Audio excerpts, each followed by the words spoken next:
Welcome back लॉन्डो। आखिरकार 30 minute की ये धमाकेदार वीडियो आ ही गई। ज्यादा भाई बस तुम लोगों का प्यार और सपोर्ट ही है जो ये सब करने की ताकत देता है।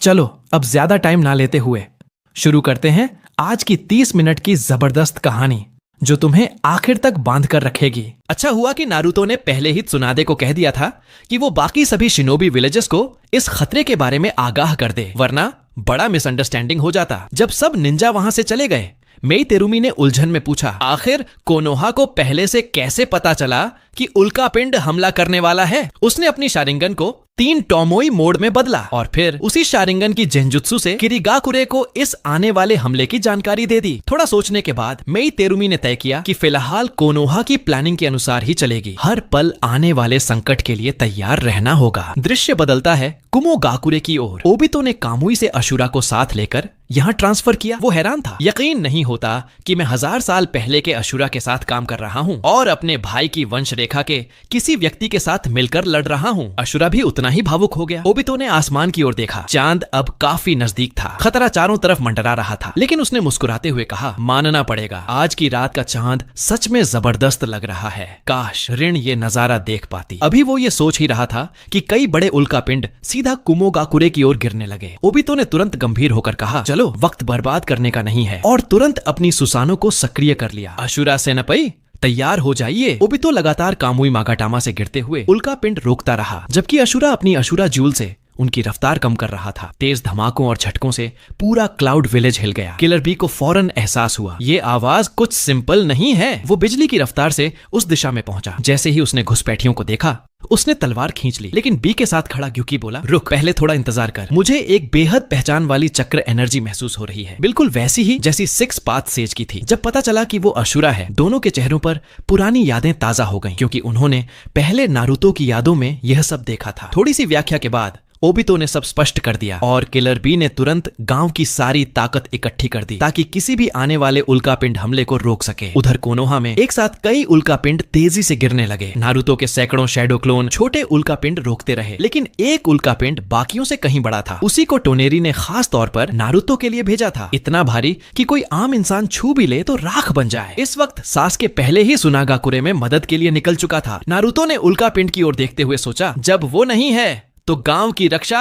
अब सिर्फ मेरी जिम्मेदारी है। वो तुरंत कुरामा मोड में आया और 3 9 टेल क्लोन बना लिए। दोनों क्लोन उल्कापिंड की तरफ तेजी से बढ़े। एक जबरदस्त मुक्के से उन्होंने उसकी स्पीड काफी घटा दी। फिर नारुतो ने 2 टेल्ड बीस्ट रासेन शूरिकेन बनाए और पूरी ताकत से उल्कापिंड पर फेंके। वो मजबूत पत्थर एक झटके में दरक गया। आखिर में नारुतो ने अपनी ट्रूथ सीकिंग ऑर्ब से एक विशाल प्लेनेटरी रासेंगन बनाया और उस उल्कापिंड को पूरी तरह चकनाचूर कर दिया। वहीं सुनागाकुरे में गारा की एब्सोल्यूट डिफेंस ने हर गिरते उल्कापिंड को आसानी से रोक लिया। अब चांद लगभग धरती के बेहद करीब था। सब कुछ व्यवस्थित करने के बाद नारुतो ने फ्लाइंग थंडर गॉड जुत्सु से सास्के के पास टेलीपोर्ट किया। अब वक्त है टोनेरी को असली सबक सिखाने का। सास्के ने बिना वक्त गंवाए अपने पास ही एक स्पेस टाइम पोर्टल खोला जो सीधे चांद की ओर जाता था। दोनों तुरंत उस पोर्टल में समा गए। जब वो दोबारा प्रकट हुए तो चांद की सतह पर थे। टोनेरी ने जैसे ही नारुतो को देखा, उसका राइवल इन लव, वो तुरंत टेंसैगन चक्र मोड में आ गया। उसने दर्जनों ट्रूथ सीकिंग बॉल्स बनाकर नारुतो और सास्के की ओर दाग दिए,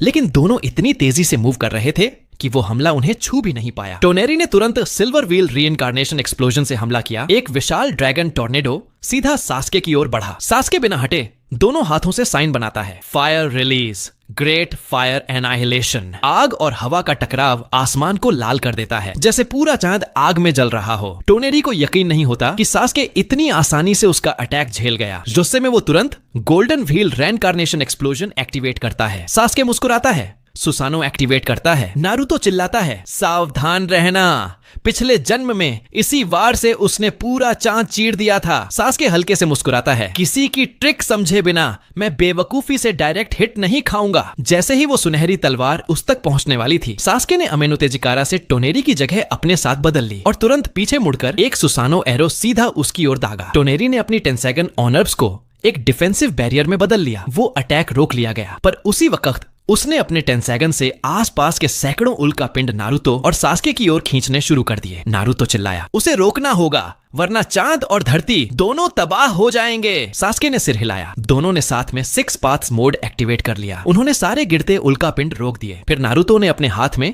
एक सेज आर्ट मैग्नेट रिलीज रासेंगन बनाया और सास्के की ओर देखा। सास्के ने समझ लिया वो टोनेरी की इच्छा शक्ति को अस्थायी रूप से सील करना चाहता है। उसके हाथों में बिजली चमकी। 6 पाथ्स चिदोरी दोनों एक साथ टोनेरी की ओर झपटे। जब तक टोनेरी समझ पाता, सास्के ने अमेनो तेजिकारा से उसकी जगह बदल दी। अब वो सीधा नारुतो के अटैक के केंद्र में था। वो निकलने की कोशिश करता है, लेकिन नारुतो का मैग्नेट रासेंगन उसे बांधे रखता है और सास्के की लाइटनिंग आर्मर उसे पैरालाइज कर देती है। काफी जद्दोजहद के बाद भी टोनेरी निकल नहीं पाता। नारुतो ने चैन की सांस ली। अब बस इसे चांद को रोकने का आदेश देना है। लेकिन तभी जब सास्के उसके रेनेगन से उसकी यादें पढ़ने वाला था, नारुतो को एक भयंकर मलिशियस एनर्जी महसूस हुई। वो चिल्लाया, सास्के ऊपर कूदो। अगले ही पल जमीन से काले रूट ब्लैक रॉड्स फूट निकले जहां वे खड़े थे और वहां उतरा जिगेन। टोनेरी अब आजाद हो चुका था। वो मुस्कुराते हुए बोला, सही टाइम पर आए हो जिगेन। नारुतो ने गहरी सांस ली। उसने उसकी खोई हुई दाहिनी आंख देखी, वही जो उनकी पिछली लड़ाई में नष्ट हुई थी। जिगेन मुस्कुराया, पिछले जन्म के अधूरे हिसाब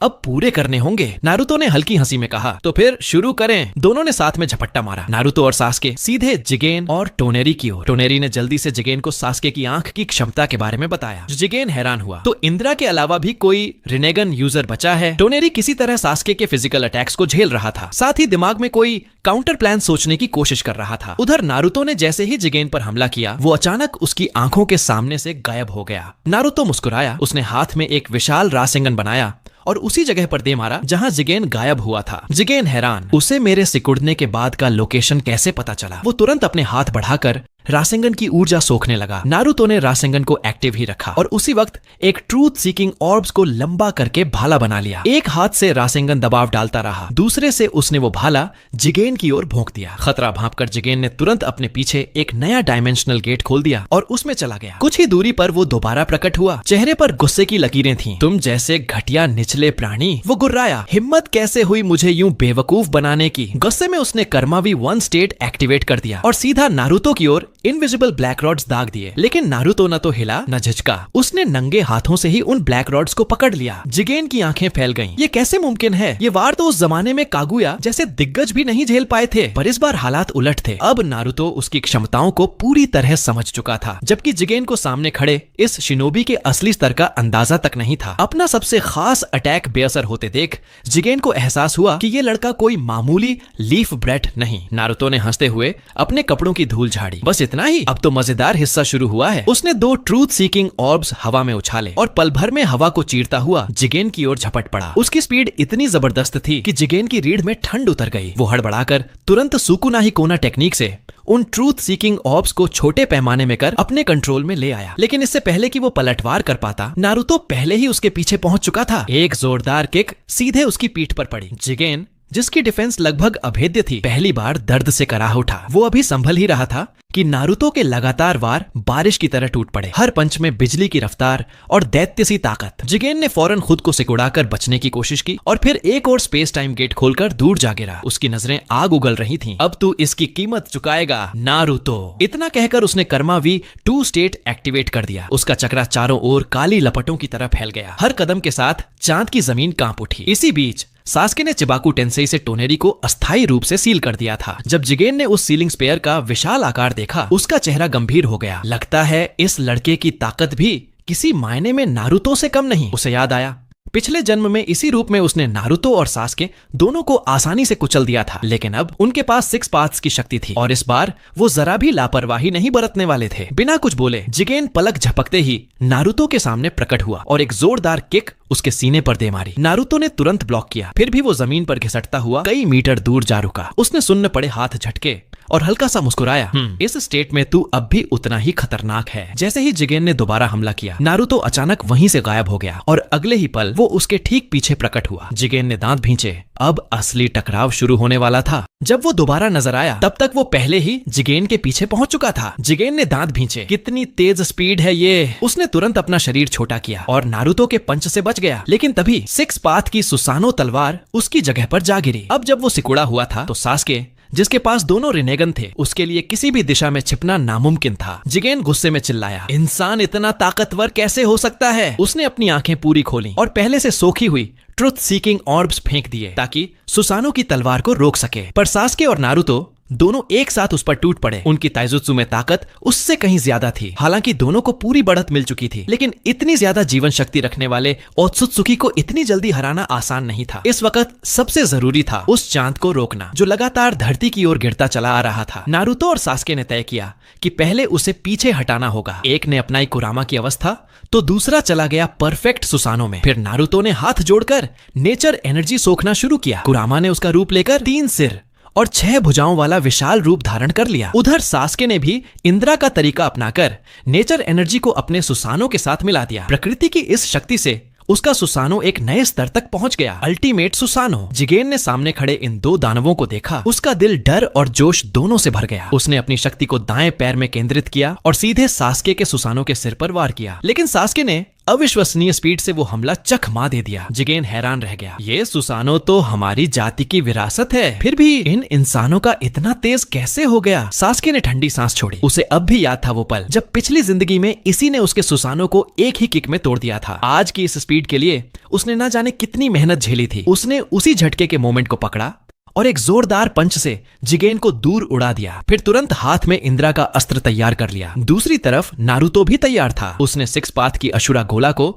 सास्के के इंद्रा अस्त्र के साथ जोड़कर जिगेन की ओर फेंका। नारुतो ने इसे नाम दिया छपत्थों का शिनरा तेनक्यो। जिगेन के पास पीछे हटने की कोई जगह नहीं थी। उसने दाइकोकुटेन की सारी हथियारों को बुलाकर एक विशाल डिफेंस बैरियर बना लिया, पर वो भी सास्के और नारुतो के संयुक्त हमले को नहीं रोक पाया। वो हमला सीधे उसकी देह पर गिरा। चारों ओर जमीन कांप उठी। सास्के और नारुतो ने एक दूसरे की ओर देखा और हल्की मुस्कान दी। पिछली जिंदगी का बदला आखिर पूरा हुआ। हमला रुकने पर बुरी तरह घायल जिगेन जमीन पर पड़ा था। उसके सिर के सींग तक टूट चुके थे। वो उठकर दोनों को घूरने लगा, कुछ कड़े शब्द कहे और फिर टाइम स्पेस गेट खोलकर चांद से गायब हो गया। नारुतो ने उसे रोकने की कोशिश नहीं की क्योंकि समय अब भी सही नहीं था। पहला काम था चांद को रुकवाना। सास्के ने वह सील तोड़ी जिसमें टोनेरी को चिबाकू टेंसेई में कैद किया गया था। काफी देर तक फंसे रहने के कारण टोनेरी अब बेहोश हो चुका था। नारुतो ने अपनी यांग शक्ति से उसे ठीक किया। होश में आते ही टोनेरी ने दोनों को देखा और तुरंत लड़ने की मुद्रा बना ली। नारुतो ने कहा, रुको, पहले मेरी बात सुनो। फिर उसने कोटोआमा त्सुकुमी का उपयोग किया ताकि सेज ऑफ 6 पाथ हागोरोमो को लेकर उसकी गलतफहमियां मिटा सके। 2 जन्मों का अनुभव रखने वाला नारुतो, हागोरोमो और हमूरा और चांद पर घटित हर रहस्य को अच्छी तरह जानता था। टोनेरी यह सब सुनकर कांप गया और पूछा, तुम आखिर हो कौन और हमारे क्लैन के बीच जो कुछ हुआ वो सब तुम्हें कैसे पता है? नारुतो मुस्कुराया और अपना मुक्का आगे बढ़ाया। अगर सच में सब कुछ जानना चाहता है तो बस मुझसे फिस्ट बम्प कर। थोड़ा हिचकिचाने के बाद टोनेरी ने भी अपना हाथ बढ़ाया। जैसे ही दोनों की मुट्ठियां टकराईं,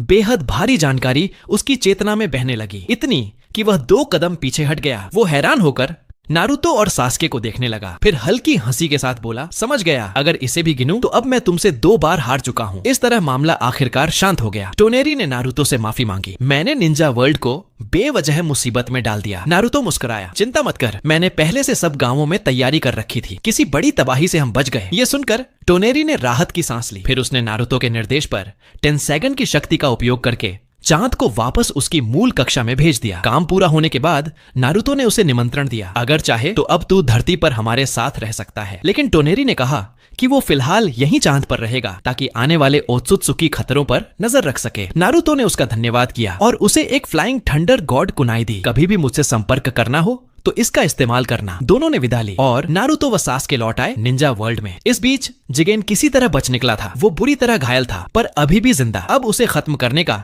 यही सबसे सही मौका था। नारुतो और सास्के ने फैसला किया कि वो खुद जाकर उसे ढूंढेंगे। दूसरी ओर जिगेन भागकर उस आयाम में पहुंचा जहां वो छोटा 10 टेल को कैद करके रखे हुए था। लड़ाई को याद करते हुए वह बड़बड़ाया, मैंने हजारों सालों तक शक्ति को निखारा। सोचा अब निंजा वर्ल्ड में मेरा कोई मुकाबला नहीं, पर वो दोनों, उनकी ताकत तो मेरी कल्पना से भी परे थी। यहाँ तक कि उस समय जिसने मुझ पर हमला किया था कागुया उनसे भी नहीं कम। तभी उसके बगल में कैद छोटा 10 टेल गुस्से में दहाड़ने लगा जैसे उसे चिढ़ा रहा हो। जिगेन ने ठंडी हंसी छोड़ी, अब तू भी मजाक उड़ा रहा है जानवर। वो उस पर और ब्लैक रॉड्स फेंकने ही वाला था कि अचानक उसके पेट पर बना काला गोला टूटना लगा। फिर एक के बाद एक दरारें फैलने लगीं। एक भयावह एहसास ने उसके भीतर घर कर लिया। असल में नारुतो और सास्के से हुई लड़ाई में उसका शरीर पहले ही अपनी सीमा तक पहुंच चुका था। पेट पर बनी दरारें फैलती गईं और फिर अचानक पूरा हिस्सा फट गया। वो खून उगलते हुए जमीन पर गिरा और उसकी शरीर से विशाल चक्रा बाहर निकलने लगा। वो चक्रा मिलकर एक नए रूप में बदल गया, ओत्सुत्सुकी इशिकी का असली शरीर। अभी तक दहाड़ता हुआ टेन टेल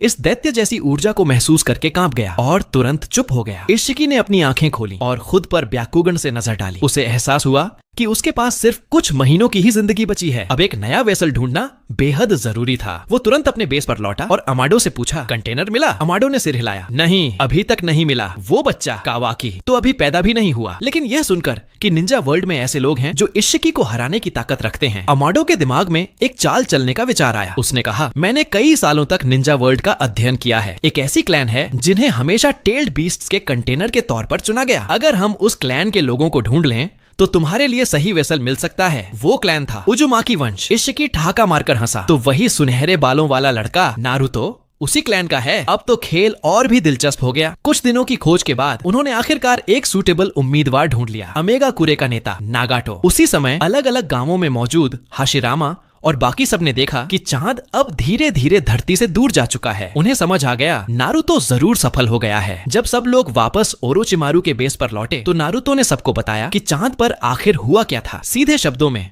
उन्हें एक नया साथी मिला, टोनेरी, और साथ ही उन्होंने जिगेन को बुरी तरह घायल कर दिया। अब उनका अगला मकसद था जितनी जल्दी हो सके जिगेन का ठिकाना ढूंढ निकालना। नारुतो ने तय किया कि वो एक नो कागे कॉन्फ्रेंस बुलाएगा, बिना किसी पदवी, सिर्फ इंसानियत के लिए। उधर इशिकी कई दिन की खोज के बाद आखिरकार अपने अगले रीइंकार्नेशन टारगेट तक पहुंच गया। वो था उजुमाकी क्लैन का सदस्य नागातो। इशिकी बहुत आसानी से अमेगा कुरे में दाखिल हो गया क्योंकि नागातो की rain tiger at will technique उसे महसूस नहीं कर पाई। उसने खुद को छोटा कर लिया था और पूरे गांव में चुपचाप खोज शुरू की। जल्द ही उसने नागातो को ढूंढ निकाला जो कोनन के साथ शिनरा टेंसे और बांशो टेन की ट्रेनिंग कर रहा था। बिना किसी को पता चले इशिकी धीरे से नागातो के बालों के बीच उतर गया। सही वक्त आने पर वो उस पर अपनी कर्मा मार्क डालने वाला था। जब नागातो ने अपने गोल्डन रिनेगन को एक्टिवेट कर ज्यादा पावर आउटपुट किया, इशिकी ने अचानक उस चक्रा में कुछ अजीब महसूस किया। वो चक्रा साफ तौर पर ओत्सुत्सुकी क्लैन का था। गुस्से में उसने एक लात मारी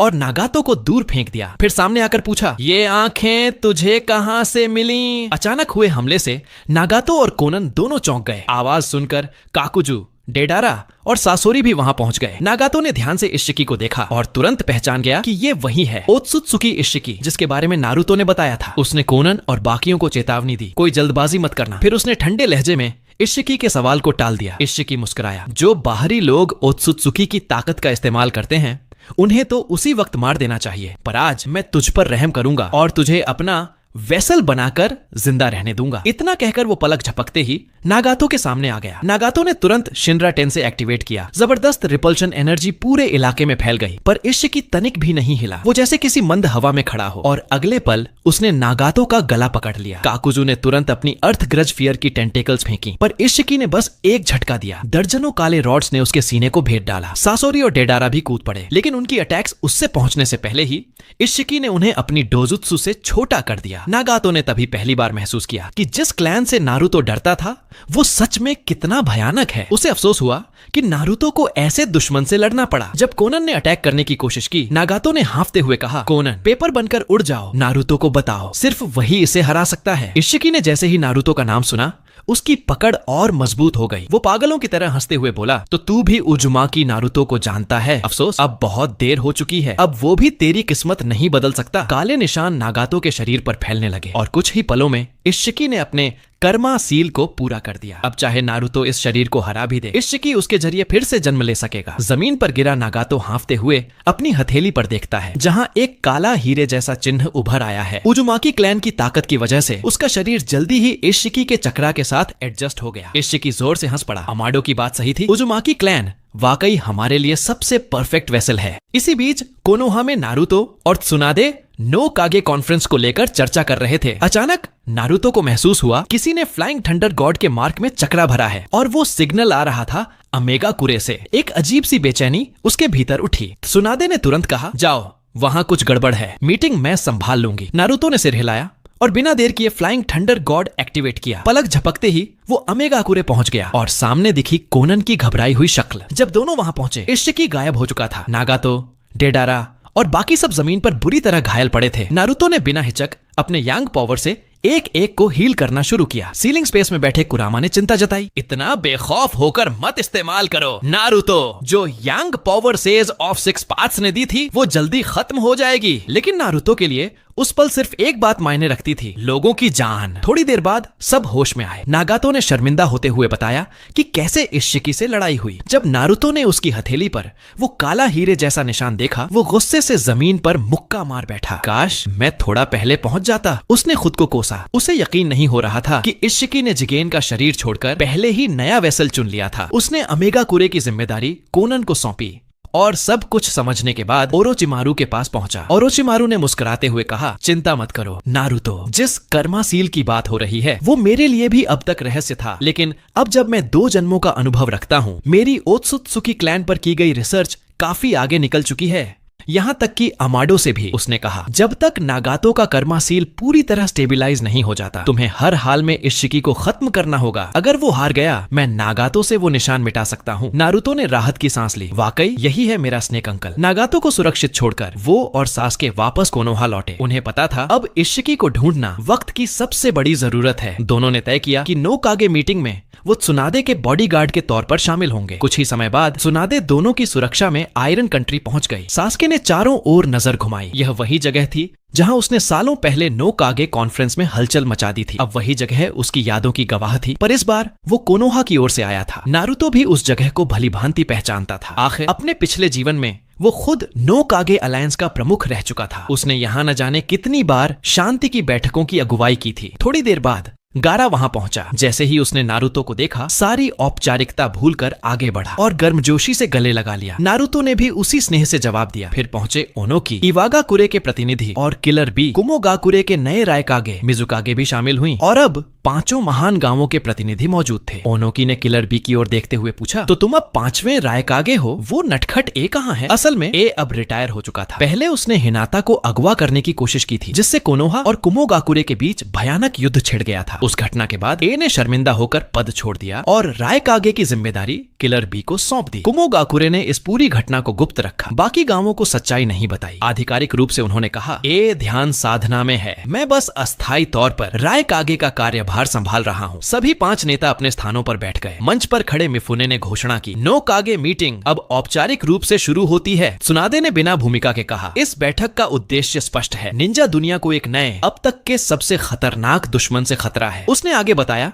कि हाल ही में हुई उल्का वर्षा कोई प्राकृतिक घटना नहीं थी, बल्कि उसे धरती से टकराने के लिए भेजा गया था ओत्सुत्सुकी क्लैन द्वारा। यह नाम सुनते ही वहां मौजूद हर शिनोबी कांप उठा, क्योंकि यह कोई साधारण दुश्मन नहीं था, बल्कि वो ताकत थी जिसने खुद देवताओं को भी चुनौती दी थी। मेई तेरेमी ने हैरानी से पूछा, कोनोहा को पहले से कैसे पता था कि गांव पर उल्का हमला होने वाला है? तो त्सुनादे कुछ कहने ही वाली थी कि नारुतो एक कदम आगे बढ़ा। ये बात मैं खुद समझाता हूँ। वो बिल्कुल वैसे ही बोला जैसे कभी ओनोकी कहा करता था और सबको निंजा वर्ल्ड के युद्धों का असली इतिहास बताने लगा। उसने समझाया कि निंजा संसार की असली जड़ें ओत्सुत्सुकी जाति से जुड़ी हैं। वो लोग जिन्होंने कभी सेज ऑन एफ 6 पाथ्स यानी हागोरोमो तक को चुनौती दी थी। जब नारुतो ने ओत्सुत्सुकी हागोरोमो, कागुया और हामुरो जैसे नाम लिए तो सबके चेहरे पर हैरानी और डर एक साथ झलकने लगा। उसने कहा, हमारा अगला दुश्मन कोई इंसान नहीं, बल्कि वही जाति है जो सेज ONF 6 पाथ से भी कहीं ज्यादा शक्तिशाली थी। किलर बी और गारा ने पहले ही नारुतो की यादें देखी थीं, इसलिए उन्हें कोई शक नहीं हुआ। लेकिन ओनोकी और मेई तेरेमी को यकीन नहीं हो रहा था। नेजी ने अपना ब्याकुगन एक्टिवेट किया और नारुतो की ओर देखा, जो बाहर से तो शांत लग रहा था, पर अंदर से उसकी ताकत किसी आग के समंदर जैसी थी। बस एक पल में ही उसका शरीर पसीने से भीग गया, घुटनों के बल जमीन पर गिर पड़ा और हांफने लगा। चोजुरो को लगा कि नारुतो ने उस पर हमला किया है। वो तुरंत तलवार निकालकर झपट पड़ा, लेकिन तभी सासके ने सिर्फ अपने रिनेगन से एक नजर डाली और चोजुरो वहीं पर ठिठक गया, हिल भी न सका। पौराणिक रिनेगन को देख सब एकदम चुप हो गए। तभी नारुतो मुस्कुराया, डरने की जरूरत नहीं है, हमारा मकसद झगड़ा नहीं, एकता है। निंजा वर्ल्ड को एकजुट करना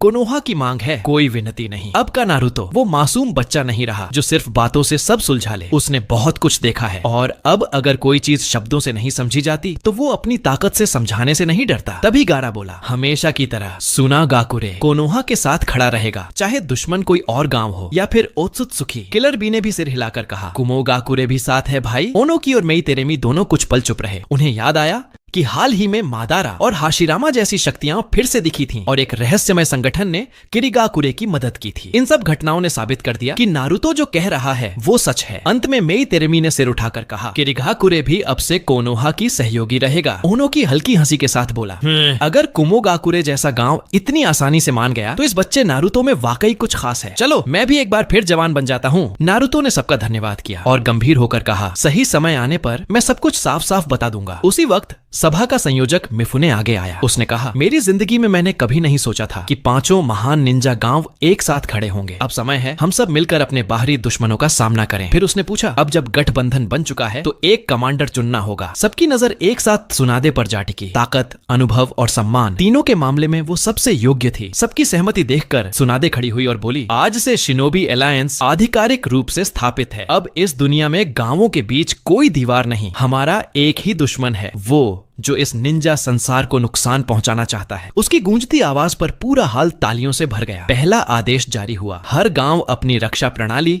और नागरिक सुरक्षा योजनाएं मजबूत करेगा। दूसरा, एक खुफिया विभाग बनाया जाएगा जो अकात्सुकी और ओत्सुत्सुकी से जुड़ी हर जानकारी इकट्ठा करेगा। मीटिंग खत्म हुई और 5 कागे अपने अपने गांव लौट गए, जबकि नारुतो और सासके वापस पहुंच चुके थे ओरोचिमारू के बेस पर। अब वक्त था इशिकी से अपने पिछले जन्म का हिसाब चुकता करने का। उनका पहला लक्ष्य था ओत्सुत्सुकी इशिकी का असली ठिकाना ढूंढना। नारुतो ने कुछ संभावित जगहों की सूची बनाई जहां वो छिपा हो सकता था। उसने खुद और सासके को अमेगाकुरे के पास खोजबीन के लिए भेजा, जबकि मादारा एल को सौंपा गया वो स्पेस जहां इशिकी ने छोटा 10 टेल्स को कैद कर रखा था। बाकी साथियों को पॉसिबल खंडहर और अन्य संदिग्ध जगहों पर भेजा गया। काम बांटने के बाद नारुतो ने हर किसी को अपनी बनाई हुई फ्लाइंग थंडर गॉड कुनाई दी और सख्त हिदायत दी, अगर इशिकी मिल जाए तो सीधे लड़ाई मत करना, बस इस कुनाई में अपना चक्र डाल देना, बाकी मैं संभाल लूंगा। सभी ने सिर हिलाकर कुनाई ली सिवाय मादारा के। वो मुस्कुराया और बोला, मुझे बच्चों के खिलौने की जरूरत नहीं। नारुतो ने बस एक लंबी सांस ली और कहा, ठीक है लेकिन संभल कर। सिग्नल मिलते ही सब निकल पड़े। मादारा सासके के दिए गए निर्देशों के अनुसार अपने रिनेगन से स्पेस पोर्टल खोला और अकेले ही उसमें दाखिल हो गया। वो सीधे पहुंच गया उस जगह जहां इशिकी ने 10 टेल्स के छोटे रूप को बांध रखा था। वो आगे बढ़ा और ठंडी हंसी के साथ बोला, नारुतो चाहे तुम कितनी बार जन्म ले लो, मेरे सामने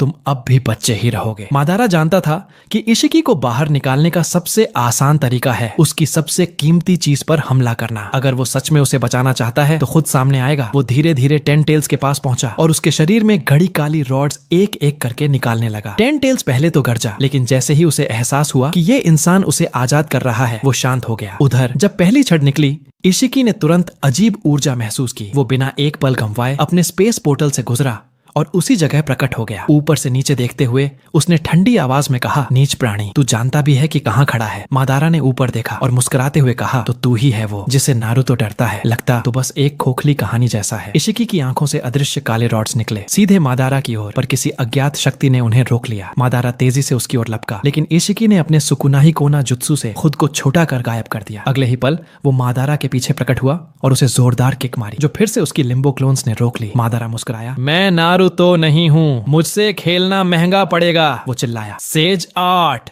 स्टॉर्म रिलीज लाइट फैंग। एक चमकदार किरण आकाश चीरती निकल गई जो हर चीज को काट सकती थी, पर इशिकी ने फिर खुद को सिकोड़ लिया और बच गया। फिर उसने अपनी ब्याकुगण विकसित आंख चमकाई और आखिरकार मादारा की चाल समझ गया। वो चारों लिम्बो क्लोन से एक साथ लड़ रहा था। इशिकी अब चारों तरफ से घिर चुका था और तभी मादारा का असली शरीर 3 सिर और 6 भुजाओं वाले सुसानो अवतार में बदल गया। इशिकी को कुछ अजीब महसूस हुआ। आसमान से एक भारी दबाव उतरने लगा और फिर एक विशाल उल्का आसमान से गिरने लगी। वो उतनी बड़ी थी जितनी मादारा ने कभी 4th ग्रेट निंजा वॉर में गिराई थी, बल्कि उससे भी बड़ी। दोनों के पास उसे टालने के लिए स्पेस पोर्टल्स थे, लेकिन मादारा जानता था इशिकी इस स्पेस को बचाने के लिए उसे रोकने की कोशिश जरूर करेगा, और बिल्कुल वैसा ही हुआ। इशिकी ने गुस्से में छलांग लगाई और अपनी शक्ति से उल्का को छोटा कर दिया, लेकिन फिर भी वो एक फुटबॉल के बराबर रह गई। और यहीं से मादारा को समझ आ गया उसकी शक्ति की सीमा क्या है। इशिकी की क्षमता भले ही खतरनाक थी, पर उसकी रेंज और नियंत्रण बेहद सीमित था। इसी बीच मादारा के लिम्बो क्लोन्स का समय समाप्त हुआ और वे सब विलीन होकर